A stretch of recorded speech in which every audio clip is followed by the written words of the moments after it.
Hello everyone, welcome back to the Tropius 4's channel. Today, we are reviewing a Gen 9 randoms battle where Crawdaunt went absolutely crazy. For those who may not know, random battles is a format on Pokémon Showdown that provides each player with 6 random Pokémon.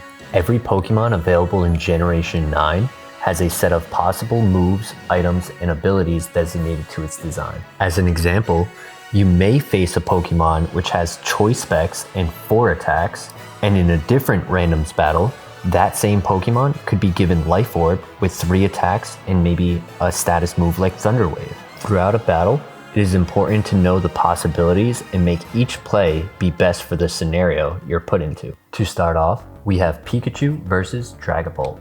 Pikachu is given the Light Ball item. This item boosts its special attack and attack. I personally know that in random battles, Pikachu can be given the move Knockoff, which would absolutely one-hit KO Dragapult here. Sadly, my Pikachu does not have the move, but instead it is given Fake Out, Volt Tackle, Surf as a coverage option, and Volt Switch.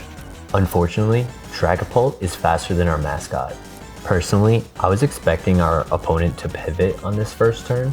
I do know it is given a U-turn, and they could have played a little bit more safe here, but instead, they had chosen to go for the Draco Meteor right off rip, and they do get the KO on my Pikachu. Draco drops the special attack on Dragapult by 2 stages, now making it much less of a threat.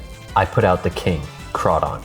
He is given the ability Adaptability, which rather than same type moves only being boosted by 1.5 times, they are instead boosted by 2 times. This does get affected by Terra as well. If it terrors into a fighting type, its fighting type move gets × 2 rather than 1.5 like other Pokemon.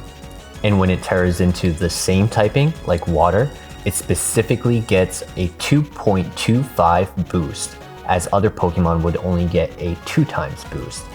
This will come into play later. Here, I go for a Dragon Dance because the Dragapult is not much of a threat.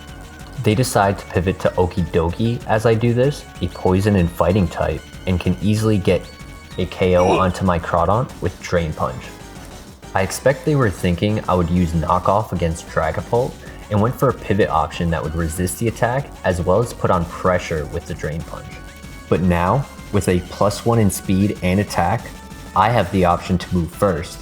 I use my Terra Water to hopefully survive Drain Punch and bravely Dragon Dance in front of this threat. My logic behind this play is if I attack and don't get the KO, he could counter with Drain Punch and recover most of the damage. Unexpectedly, they pivot to Politoed and set up the Rain for our king. A crit hits Politoed and knocks it out. Electros is too slow and more of a special tank than it is a physical tank, and also takes the knockout. +2 and adaptability applied to this knockoff KOs Dragapult next. The steel variant of Necrozma does not resist the Crabhammer. I personally wonder if they waited until after the rain ended, maybe Necrozma could have taken that hit. Next to hit the field is Regice. It is a great tank, but unfortunately for our opponent, it cannot take the boosted hit of a Crabhammer. And finally, Okie Dokie returns to the field, embarrassed by its misplay. Without a fight, it goes down to the king. And there you have it. An amazing showcase by the King Crawdaunt. I hope you all enjoyed today's video, and if you did, please leave a like and comment below. It would greatly help out the channel. Until next time.